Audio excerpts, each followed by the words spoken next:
Hi, it's Roger here from Entrepreneur TV, and I have a very special guest with me today, and it's Steven Kotler, all the way in the US. Hi, Steven. Hey, Roger. Good to be with you. Yeah, good to have you on. And we are going to be talking all about flow today. Steven's got his new book, Stealing Fire, coming out. Last time I interviewed Steven, it was for his last book, The Rise of Superman, which was all about flow. And this is a new book that's coming out, which Steven's doing together with Jamie Will. Tell us, what I'd love to hear from you, Steven, is what's happened to you in this book? What have you learned in the last 3 years since the last, or 4 years since the last book came out, all around flow? It's a great question. And it's the question that's at the heart of Stealing Fire. And the really short answer is, in pursuing flow and in running around the world and training people in what we've learned and things along those lines, we essentially stumbled on a $4 trillion underground revolution in people hacking states of consciousness to massively improve performance. And flow is one non-ordinary state of consciousness, which is sort of the technical term for what these things, altered state, non-ordinary state. And, it was a very strange thing, just at a personal level, to be in Fortune 100 companies, to be on Wall Street, to be wherever we were, training people in the use of an altered state, right? That in itself, to me personally, right, being where this started and where we are now, that was a big jump. That was pretty crazy. And yet everywhere we went, it didn't matter if we were working with the Navy SEALs, if we were working with Google, if we were working, with Sterling Partners. It's across the board, wherever we were, people would come up to us after the presentation, say, okay, this flow stuff is amazing. This is great. But, we met Wall Street traders who are zapping their brains with electrodes to alter their consciousness and, improve high-speed decision-making before they went onto the trading floor. We met teams of engineers at Fortune 100 companies who were secretly microdosing with LSD at work as a team to improve creativity and team performance. We met people going to tantric sex workshops, soccer moms with yoga practices, times 300, the Dave Asprey neurohacking, biohacking crowd, and all these disparate groups of people kept coming up to us and saying, we're doing this, we're doing this, we're doing this. Everybody's essentially doing the same thing. We are trying to change the channel on normal waking state consciousness. We're trying to turn off the self, the voice in our head, and access what seems to be pretty consistently a higher level of information, inspiration, intuition, which is what comes with these states of consciousness. And it's going on kind of everywhere in all these disparate tribes. Most of these tribes aren't even talking to each other. So let's just take it. Look, when we talk about non-ordinary states, what exactly? We mean there's mystical and meditative states, contemplative states, flow states, awe, endurance states, psychedelic states, things like that. So let's just take flow, psychedelics, and meditation, right? For the past 100 years, the tribes of people who were pursuing these states, wildly different, right? Meditation was about seekers and saints and that sort of thing. Flow was for action sport athletes and artists, and psychedelics were for hippies and ravers. And oftentimes these people didn't even know each other. They didn't talk to each other. Totally three different groups. But it turns out, if you look under the hood neurobiologically, this is the other thing that we've sort of discovered, they're really the same thing. When we were trying to track down kind of what is the science of flow and sort of organize it all in one place and figure it out, but to make a map of non-ordinary states of consciousness, this ended up being something of a Rosetta Stone. And we started to realize that all these disparate states, which look really different. Somebody having an out-of-body experience is very, very different from somebody practicing yoga, is very different from a Wall Street trader zapping their brains with electrodes. Seemingly, under the surface, they're all actually doing the exact same thing to the brain. They're deactivating. So just on that point, they're all different groups that are actually doing it for totally different reasons. Some are doing it for high performance, some are doing it to feel good. So what do you think it is that just the concept of flow, and for everyone who's watching, because we talk a lot about flow from the point of view of doing what you love best, doing what you do best, doing it in a way which is most meaningful, all those different elements which kind of link them together.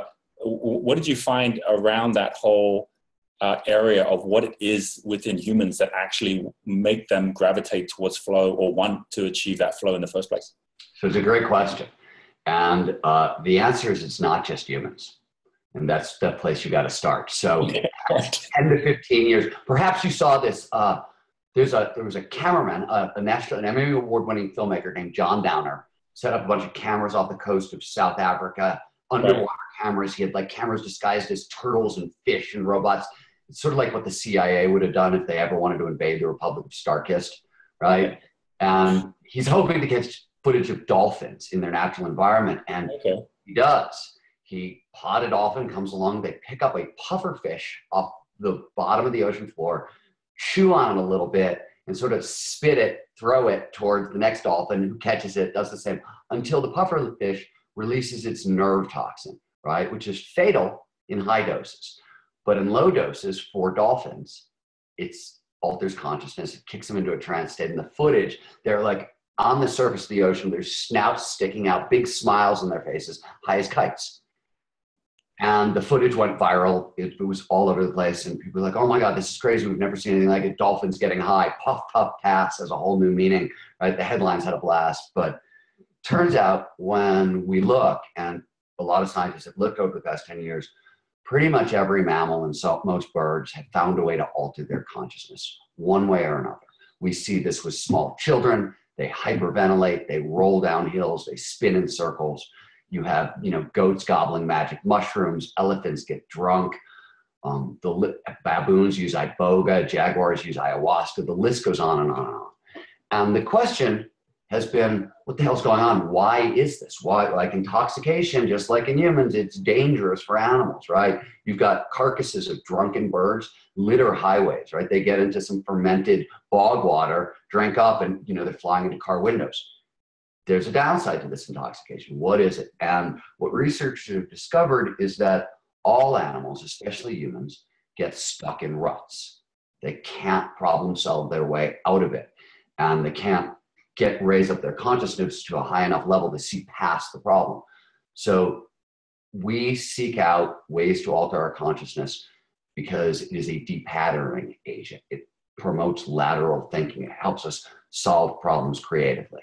Right? And this is in all species. It's fundamental. In fact, Ronald Kessiegel, who's at UCLA, who did a lot of this foundational work, argues that the urge towards intoxication functions so strongly in humans that it acts like a fourth drive, meaning it's as powerful as our drive for food, shelter, and sex. So we are all actually propelled in this direction, is the first. So I've got a question about that, because if you take altered states is any state other than whatever someone thinks is their normal, and if you take intoxication, right, take getting drunk, a lot of people wouldn't think of that being a flow state. It's definitely an altered state. No. So can you distinguish between? Yeah. So we're talking about non-ordinary states of consciousness. Yeah. Particular bandwidth of the altered state spectrum, and it is. One of the shorthand is all the experiences that are north of happy, but you're talking about flow states, awe, psychedelic states, trance states, meditative states, and contemplative states. And the reason this category exists, and this is old research, 100 years ago, William James noticed this, and now we know this neurobiologically. So the 21st century is a brainwave signature, right? We know that we have hyperactivity in our prefrontal cortex, the part of our brain that does complex decision-making and problem solving. We get a steady drip of like stress hormones like cortisol and norepinephrine. Brain waves are in beta, which is a fast moving wave. Is where our brains are right now to have a conversation. In this particular bandwidth of non-ordinary states, flow, meditation, psychedelics, etc., this signature shifts. Prefrontal cortex starts to deactivate. Stress hormones are flushed out of our system, replaced by positive feel-good neurochemicals like dopamine, serotonin, oxytocin, endorphins. And brainwaves move from agitated beta down to calmer alpha and theta. This neurobiological signature is roughly the same in all of these non-ordinary states. So flow is one of them, but what happens in the brain, very, very similar in the others. And more importantly, what happens, how we feel, right? You asked a question earlier, we think about flow this way, but other people do it for this and this. Turns out flow and all these states have 4 signature characteristics. We use the acronym STER, S-T-E-R, to represent them. It stands for selflessness, timelessness, effortlessness, and richness. selflessness and timelessness. As our prefrontal cortex starts to shut down, that's where our sense of self is created. That's where time is calculated in the brain. So as these things turn off, we lose the ability to create our sense of self. So our inner critic, right, that nagging, defeatist, always on voice in our head, has to go quiet. Timelessness, we fall out of time. All of our attention is focused in the right here, right now. It also has a really big impact on mood, because most of our fears are in the past or in the future, right? They're not often, as we're facing an immediate danger, in the present. So we're freed from a tremendous amount of anxiety by losing the self, timelessness. Effortlessness refers to the massive boost in motivation that you get from these states, right? The passion that you referred to earlier, these states are the best we get to feel on this planet. That's pretty much well established. And the reason is all of those neurochemicals that show up, they're pleasure drugs. Among many other things, they're the most potent pleasure drugs we can get. And in these states, we seem to get the largest concentration available to us. Finally, the last side of this is information richness. In these states, we feel like we're tapping into this plane of ideas, right? Inspiration goes through the roof. Intuition goes through the roof. In studies run all over the place, including stuff by the Flow Genome Project, creativity spikes 400 to 700% in these states. Where is this coming from? It's not, you don't need to kind of look for magic or whatever, even though we did. For years, it was, oh, the muses are talking to me. This is divine inspiration. I don't know where it's coming from. Where it's coming from, the fact we're trading conscious processing, just very slow, very limited, and has a really tiny bandwidth, right? We can think about 7 things at once, or to put it in terms of computer bits, the conscious mind can process, depends on whose numbers you like. Mihai Csikszentmihalyi said 120 bits a second. 60 bits is what it takes to listen to me talk. So we both start talking at once. Your listeners are just max. That's it. You're done. And the conscious thought moves about 100, 150 miles an hour. The subconscious, which is what you're trading up for in these states, has unlimited RAM, can hold on to anything, moves at about 100,000 miles per hour, and can find really great connections very, very quickly as a result. So in these states, we take in more information per second, we process it more quickly, we process it more completely using more of the brain, right? So it taps us into this massive up-leveling in vision and inspiration and all those things. So the combination, even though these states seem really disparate and the users are totally different, neurobiologically, they're very, very similar. And in terms of how they make us feel, they're very, very similar. So it's a bigger story than just the flow story, is what the answer to return to where we started. What did I stumble upon? That there's more going on than just flow in terms of people pursuing non-ordinary states to enhance performance. And there's a reason for this. There's a reason. And these things stack really well, right? That's probably one of the coolest things to come out of all this research is, you know this because you live it, right? A high flow lifestyle, it also is going to include probably a regular meditation practice. It's going to include something creative as a flow trigger. There's going to be movement and body, and you're going to go surfing, you're going to do something like that. So you stack these techniques, and that's really, I think, what the best innovators, I've spent my life essentially saying, hey, how do people do the impossible? What does that take? Whether we're talking about athletes achieving unbelievable heights, innovators creating the biggest companies in the world in the shortest times we've ever seen, doesn't matter. And across the boards, everybody we meet, everywhere we look, everybody we've encountered who is doing this has found a way to change the channel on normal waking consciousness, get their self out of their way, and to unlock this higher level of inspiration. That's a comment. So there's definitely this big link between like the ultimate in human performance, right? Like in all these different areas, whether it's music, whether it's running a business, whether it's surfing a wave, and at the same time, there is the whole pleasure side that you talk about, which actually, no question, goes to the level of addiction, right? So it's really interesting how when you talk about people being addicted to something, on the one hand, you've got people addicted to damaging things. On the other hand, I know athletes and people leading companies who are just addicted to that feeling of being at their highest performance. So they're constantly doing that, and they're constantly, and it's good for them, right? But I've got a question about the elements, because you actually go into this in The Rise of Superman, and I'm sure you go into it more here, and I'd love to hear about it, about how the chemicals link in. So likes of adrenaline, the likes of dopamine? Like, what did you identify as the kind of key elements, and how's that shifted in your understanding of flow states today, again, over the last couple of years? So it's a great question. It's an important question. All of these non-ordinary states are sticky, right? Dopamine, all of these kind of the neurochemicals we've been talking about, these are internal endogenous substances, right? But they're all matched by external exogenous substances. So dopamine is essentially cocaine, right? All that happens when somebody uses cocaine, brain releases a massive quantity of dopamine and it blocks its reuptake. That's what happens. Norepinephrine is speed. Anandamide is the same psychoactive you get in marijuana. Endorphins are opiates, right? The opiate problem is crushing America right now. These are the internal versions of those drugs. Now, Csikszentmihalyi pointed out years ago, the godfather of kind of flow psychology, said, look, flow is very, very addictive. But unlike other addictions that lead backwards, flow is an addiction because it requires you to be maximizing your skills, pushing it farther, an addiction that leads forward into the future, right? That's the difference between the two groups of people you talked about. Now, that doesn't mean, right, there's a dark side to flow. There's a crash after the state. You need to recover after the state because these neurochemicals are expensive to produce, right? You need certain vitamins and minerals and sunlight and whatever. It takes a while, right? So there's that deep crash on the back end, just like if you were coming off of a drug, right? Same thing can happen on the back end of a flow state, which is why, you know, when we work with organizations, one of the very first things we do is we put everybody on sleep monitors and we make sure, right, people are recovering on the back end, because you got to build up that supply again, just so you can restart the cycle and move back into flow again. Same thing is true with most of these non-ordinary states, right?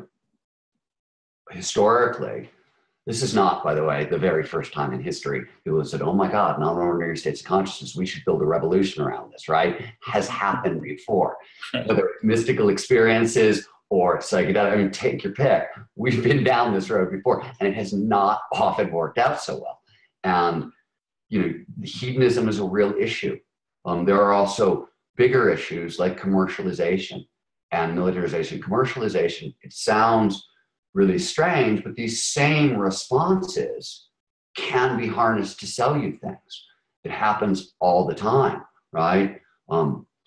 And the whole neuromarketing movement, which got a lot of pub back in the 90s, early thousands, was trying to tap into this. Somebody realized, Martin Lindstrom realized that, hey, when we recognize a powerful brand, Coca-Cola, turns out the same parts of our brain that light up when we have a religious experience, right? It's the same thing. Now, that does not mean that like shopping is a religious experience, not at all, but it does mean there's something similar going on. You can tap into these things and you can abuse them. So beyond that, I mean, that's one of the biggest challenges at the moment with gaming, social media, mobile phones. You know, this is the biggest challenge parents have for kids. And so because they're all getting triggered by all the science behind what it is that actually fires off the chemicals in the first place.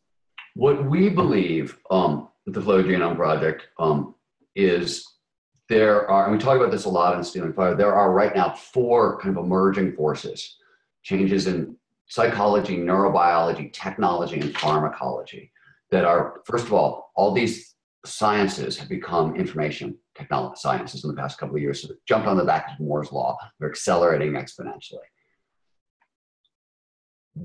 What we're hoping, you know, and what we're lobbying for is a middle path between, because what we've done so far is, you know, people show up, they discover this stuff, it starts out great. Ken Kesey sneaks LSD out of a Stanford research lab, right? And all is well in Palo Alto, and pretty soon tie-dye hell has broken loose all over the place, right? In the 70s, we start realizing that sex can be used to unlock these states of consciousness, right? When we have an orgasm and when we're in flow, very similar things in the brain are happening.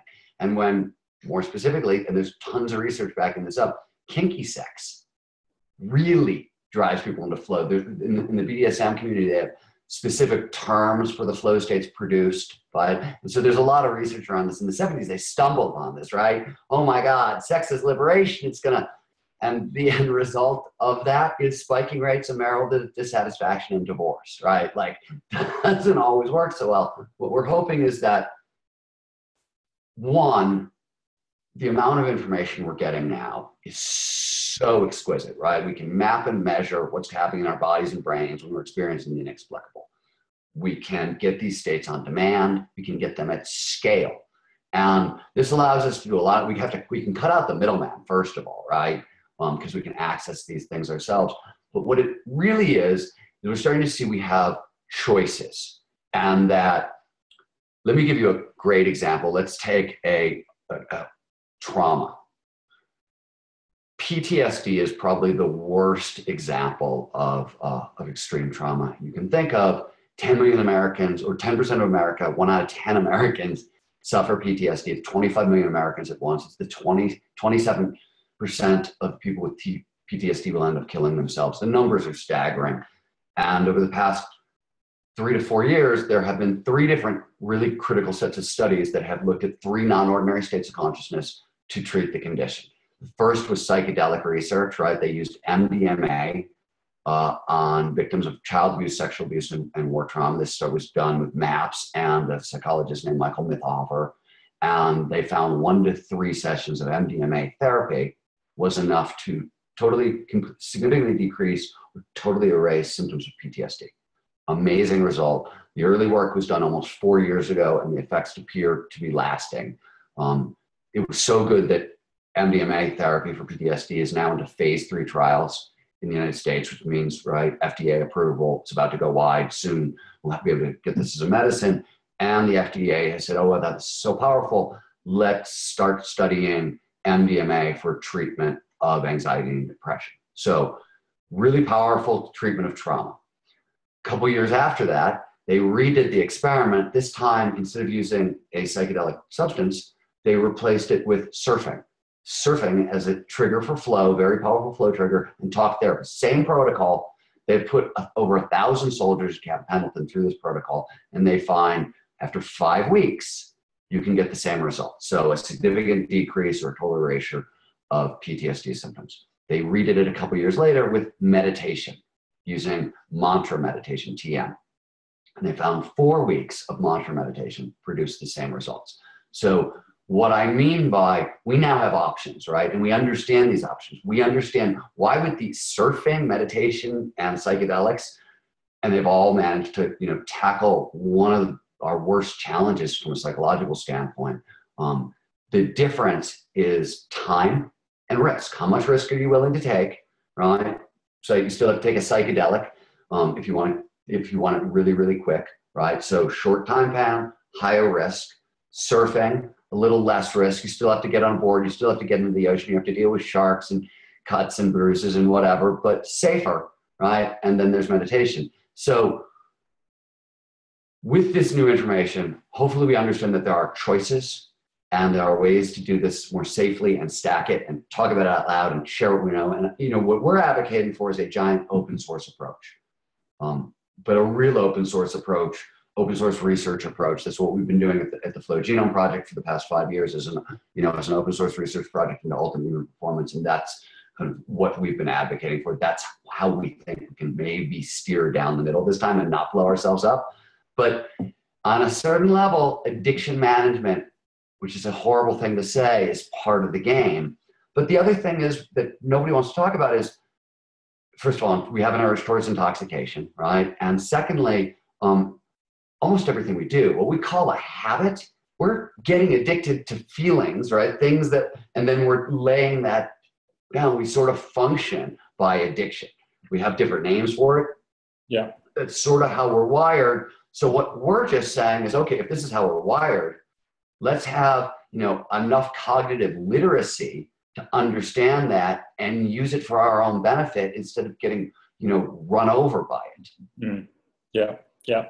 Stealing Fire. I love the title, and that really is what it is as well. I know we're going to go deeper with our Entrepreneur Mastermind group on how you maintain at a high level flow. But for this Entrepreneur TV call, I want to say big thank you for just sharing about that, Steven. And everyone go get the book, I mean, and if you haven't even got Rise of Superman, go get that book as well, because this is about really getting to understand the science of something that frankly a lot of people have thought is more kind of like, you know, magic and unattainable, which is super awesome. So thank you, Stephen, for that.